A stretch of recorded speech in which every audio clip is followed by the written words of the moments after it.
আমল যদি ভালো হয় তাহলে কবর কারোর জন্য সঙ্গে সঙ্গে জান্নাতের বাগান। সুবহানাল্লাহ। সেই অন্ধকার কবরের চিন্তা আমাদের করা উচিত। কি নিয়ে যাব এই কবরের মধ্যে? আমার শেষ সম্বলটা কি হবে? আমার কবরের মধ্যে কে আমাকে পাহারা দিয়ে রাখবে? সবচাইতে আপন যিনি, তিনি আমার আল্লাহ। সে আল্লাহ পাক বলেন যে বান্দা, তোমাকে বানাইলাম আমার ইবাদতের জন্য, ইল্লা লিয়াবুদুন, তোমাকে সৃষ্টি করছিলাম আমার ইবাদতের জন্য, আমার গোলামি করার জন্য। বান্দা, কে তোমাকে গাফেল করে নিয়ে গেল? আজান হওয়ার পরেও মসজিদে যাও না তুমি?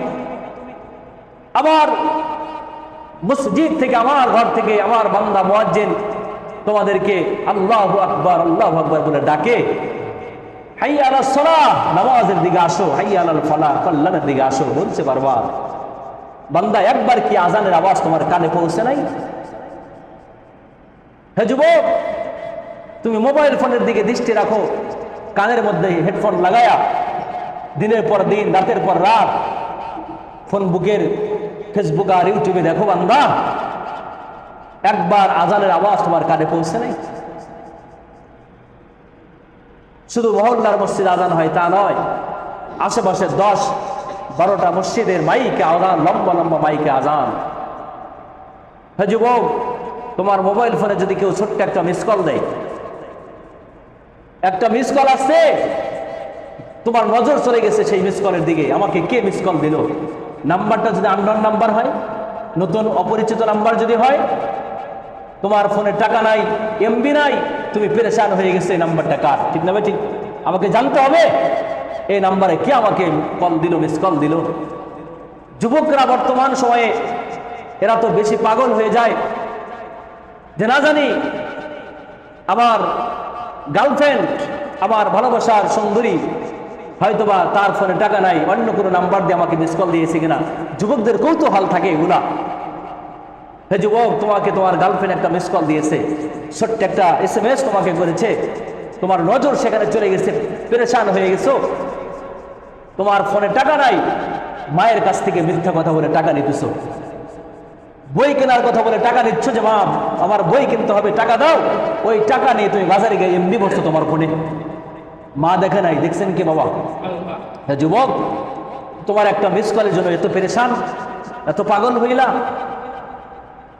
যার জন্য পাগল হয়েছে তুমি, যার সঙ্গে কথা বলবা, মায়ের কাছে মিথ্যা বললা, বাবার কাছ থেকে মিথ্যে কথা বলে টাকা নিয়ে মোবাইলের ফোনে মিনিট উঠাইলা অথবা এমবি উঠাইলা। আর 5 ওয়াক্ত আজান হচ্ছে মসজিদে, যুবক, ওই আজানের আওয়াজ তোমার কানে পৌঁছলো না। একবার মনে হইল না আমি আল্লাহর ঘরে হাজিরা দিই? একবার মনে হলো না আমার উপর নামাজ ফরজ? আমি তখন যুবক হয়ে গেছি, বালেগ হয়ে গেছি। বালেগ হওয়ার পরে তো নামাজ আমার জন্য ফরজ। দুনিয়ার একটা মেয়ে মানুষ মিস কল দিল, দুনিয়ার একটা মেয়ে মানুষের প্রেমে পড়ে আমি আমার সময়টা নষ্ট করে দিলাম। কিন্তু ইন্তেকালের পরে আপনার মতো যুবক যখন মারা যাবেন, হে যুবক ভাই, আপনি মারা যাবেন, আপনার ওই প্রেমিকা শুনবে যে অমুক মারা গেছে, হয়তোবা একবার দেখতে আসবে। আর যদি কঠোর হৃদয়ের হয় তাহলে তো বলবে যে মারা গেছে গেছে, ওর জন্য আমার কান্না করার দরকার নেই। কারণ বর্তমান ইউটিউব, ফেসবুক আর পত্রিকা খুললে যেগুলো দেখা যায়, এক একটা মেয়ে একসঙ্গে 10টা-12টা প্রেম করে, ঠিক না ভাই? ঠিক বলেন। একটা মেয়ে 10টা-12টা মানে তার মানে বয়ফ্রেন্ড থাকে, ও একটার সঙ্গে সময় পাস করতেছে তা নয়, আপনার কাছ থেকে কথা বলে টাকা নেবে, এরকম আরেকজনের কাছ থেকে কথা বলে টাকা নেবে।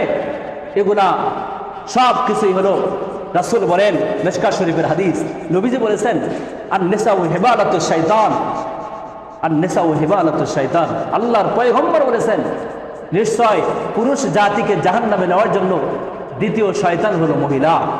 নাউযুবিল্লাহ, নাউযুবিল্লাহ বলে। আল্লাহ রাসূল সাল্লাল্লাহু আলাইহি ওয়াসাল্লাম মেরাজে গিয়েছিলেন, জান্নাত দেখলেন নিয়ামত, জাহান্নাম দেখলেন। জাহান্নাম দেখতে গিয়ে দেখেন জাহান্নামের মধ্যে বেশিরভাগই নারী মানুষ, মহিলা মানুষ। 4 ভাগের 3 ভাগই মহিলা, জাহান্নামের 4 ভাগের 3 ভাগই মহিলা। রহমতে আলম নবী 2 চোখের পানি ছেড়ে দিলেন আর ডাক দিয়ে বললেন, ভাই জিবরাইল, জাহান্নামের মধ্যে সবচেয়ে বেশি মহিলা কেন, নারীরা জাহান্নামে কেন বেশি? জিবরাইল আমিন বললেন, ইয়া রাসূলুল্লাহ সাল্লাল্লাহু আলাইহি ওয়াসাল্লাম, নারীরা কয়েকটা কারণে সবচেয়ে বেশি জাহান্নামী হবে তারা। তার এক নম্বর কারণ হলো নারীদের মধ্যে শুকরিয়া কম। নারীদের মধ্যে কি কম?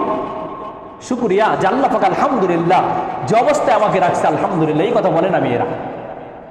স্বামীর সংসারে আসার পরে দেখা যায় যদি একটু কষ্ট হয়, দেখবেন যে আমাদের দেশের মা বোনেরা বলে যে তোমার সাথে বিয়ে হয়ে আমার জীবনটাই নষ্ট হয়ে গেল।